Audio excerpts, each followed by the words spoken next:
Hello everyone. Today we are going to study Amanda poem from class 10. This poem is from the first book. The name of the book is First Flight. Amanda poem is written by Robin Klein. Robin Klein is a well-known children's poem writer. इस poem में ये जो girl दिखाई दे रही है, girl with two bets, she is Amanda, जो chair पे बैठी है।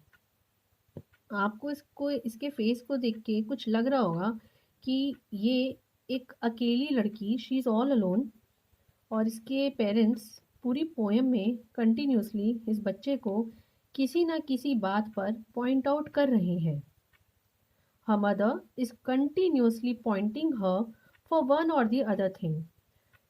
तो इसको हम इस पोएम को हर गर्ल अपने आप से रिलेट कर सकती है, क्योंकि बीइंग अ गर्ल हमें बचपन से ही हमारी मदर किसी न किसी बात पे समझाते हुए, या हमारी फैमिली में जो भी हमारे एल्डर्स होते हैं, जो हमारे बड़े होते हैं, वो शुरू से ही बचपन से ही हमारे पीछे लग जाते हैं कि बेटा आपको ऐसे चलना है, आपको ऐसे बैठना है, आपको इस तरीके के कपड़े पहनने हैं, आपको इस टाइम घर से बाहर नहीं जाना है, आपको आते जाते हुए किसी से बात नहीं करनी है, एंड सो ऑन। बहुत सारी बातें हमें बचपन से लेके बड़े होने तक सिखाई जाती रहती हैं। बट बड़ों का ये फ़र्ज़ भी बनता है कि आप बच्चों को जो कुछ भी शिक्षा देते हैं उसमें एक टोन होनी चाहिए, एक समझाने वाली बात होनी चाहिए। अगर आप वही बात बच्चे को समझाकर बोलेंगे तो शायद ज़्यादा अच्छे से बच्चे को वो बात समझ में आएगी, बजाय इसके कि आप हर किसी के सामने या हर बात पे अपने बच्चों को डांटते रहें या उन्हें पॉइंट आउट करते रहें, या आपकी टोन ही बच्चे से बात करते हुए हमेशा ऐसे हो कि आप बच्चे को इंसल्टिंग वे में बात कर रहे हैं। अगर आप वही बात प्यार से समझाएंगे तो डेफिनेटली बच्चे की समझ में जल्दी आता है और उसको बुरा भी नहीं लगता है, क्योंकि आपको पता है कि इस एज में आके हम बच्चे भी, या आपकी एज जो है इस टाइम टीन एज में, आप थोड़ा सेंसिटिव होती हैं गर्ल्स, आपको बातों का जल्दी बुरा लगता है। और बच्चों को अपनी एक कहते हैं ना कि सेल्फ एस्टीम बहुत प्यारी होती है, वही बात अगर उस बच्चों की मदर प्यार से बोलेंगी तो जल्दी सुनी जाएगी। तो इस पोएम में भी अमेंडा की मदर उसको किसी न किसी बात पे पॉइंट आउट कर रही हैं, और इसी वजह से अमेंडा इज़ वेरी सैड। और इसी सैडनेस में वो एक अपनी फैंटेसी वाली एक दुनिया बनाती है। उस दुनिया में वो इतना खोना चाहती है कि उसको बाहरी दुनिया से मतलब नहीं रखना है। वो शांत रहना चाहती है, एक ऐसी जगह पे जाना चाहती है जहाँ उसको परेशान करने वाला कोई ना हो।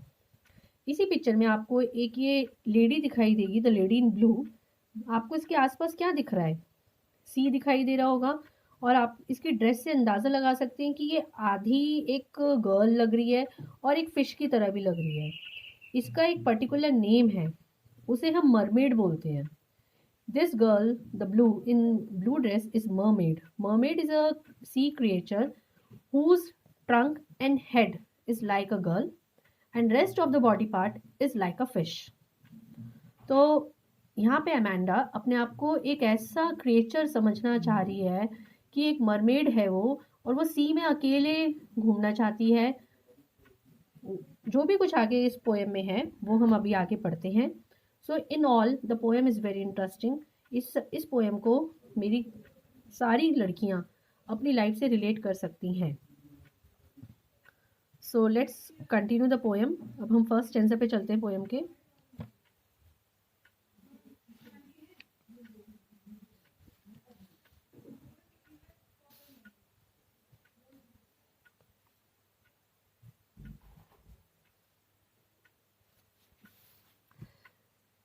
Amanza. Stanza 1. Don't bite your nails, Amanda. Don't hunch your shoulders, Amanda. Stop that slouching and sit up straight, Amanda. Amanda की मदर उसको पहला जो पॉइंट आउट उन्होंने किया है, अमेंडा अपने नेल्स बाइट मत करो। Amanda don't hunch your shoulders, अपने शोल्डर्स मत झुकाओ। हंच का मतलब होता है to bend. You can write the meaning in your notebook. Hunch means to bend, and slouching means to sit or stand with an awkward posture. यहाँ पे जो थर्ड लाइन में हमें दिखाया गया है, stop that slouching and sit up straight Amanda, यानी कि आप जो बैठे हो वो झुक के बैठे हो और आपका जो ये पोस्चर है वो बहुत ही ऑकवर्ड है। So don't sit like this Amanda, और ये सारी बातें अमेंडा की मदर ने उसको डांटते हुए बोली है। Then in second stanza, there is a languid emerald sea where the sole inhabitant is me, a mermaid drifting blissfully। आप ये देख रहे होंगे कि सेकेंड स्टेंजा जो है वो ब्रैकेट में है, ये ब्रैकेट एंड दिस वन।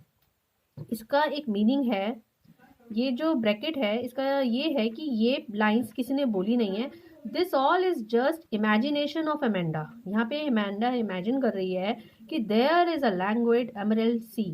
लैंग्वेड का मतलब होता है रिलैक्स्ड। लैंग्वेज मीन्स एक रिलैक्स्ड जगह पे वो जाना चाहती है।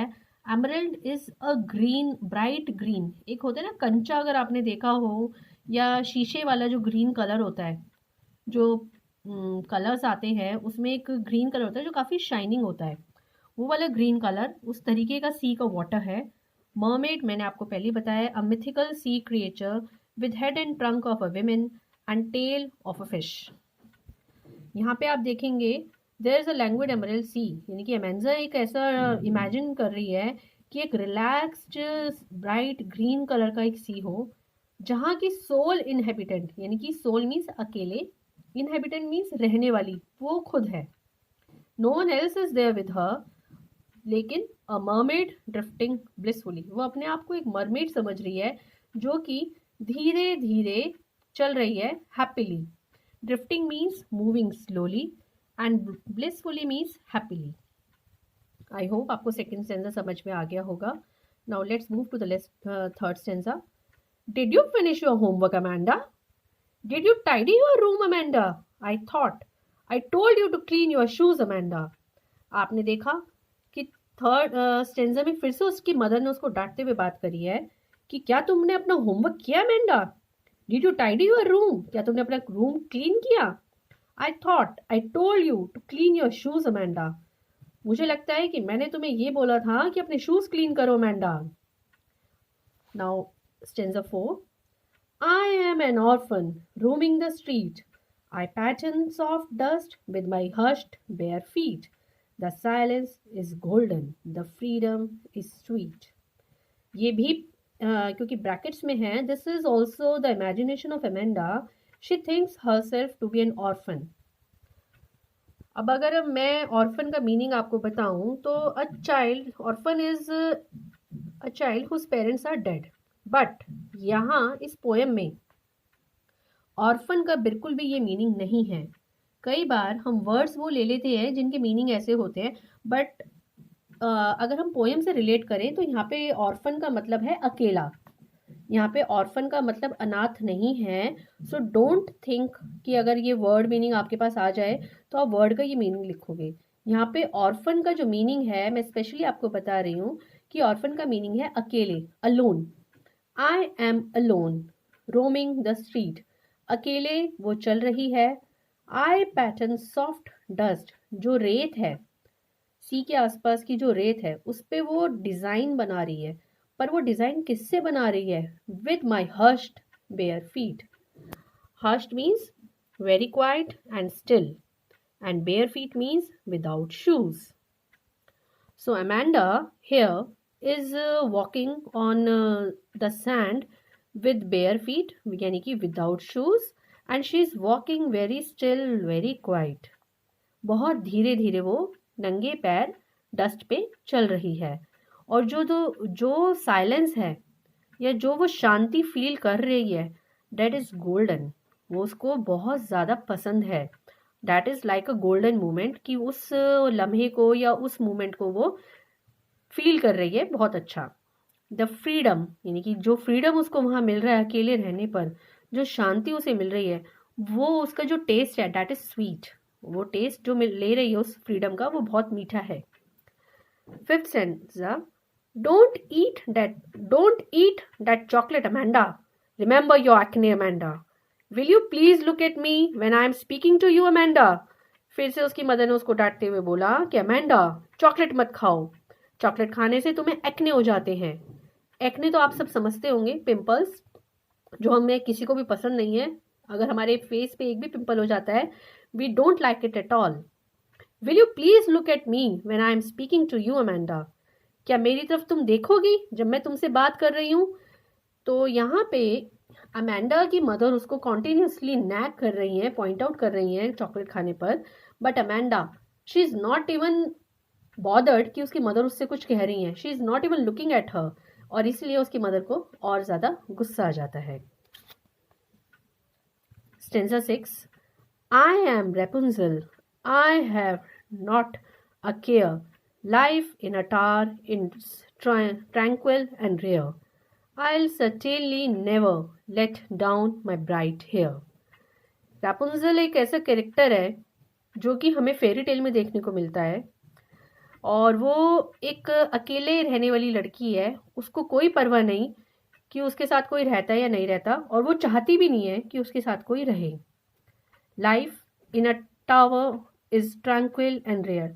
ट्रैंक्विल का मीनिंग होता है बहुत ही काम, बहुत ही शांत, और रेयर जो आपको कहीं भी देखने को नहीं मिलेगा। एक ऐसा टावर है जिसमें जो रैपुंजल है उसके बहुत लंबे बाल हैं, और वो लंबे बाल अपने कहीं भी बाहर टावर के विंडो से या किसी भी डोर से बाहर लटकाना नहीं चाहती है, क्योंकि उसको ये डर है कि अगर वो अपने ब्राइट हेयर बाहर डालेगी तो कोई भी उसके वो हेयर पकड़ के ऊपर उस टावर पे चढ़ सकता है, आ सकता है।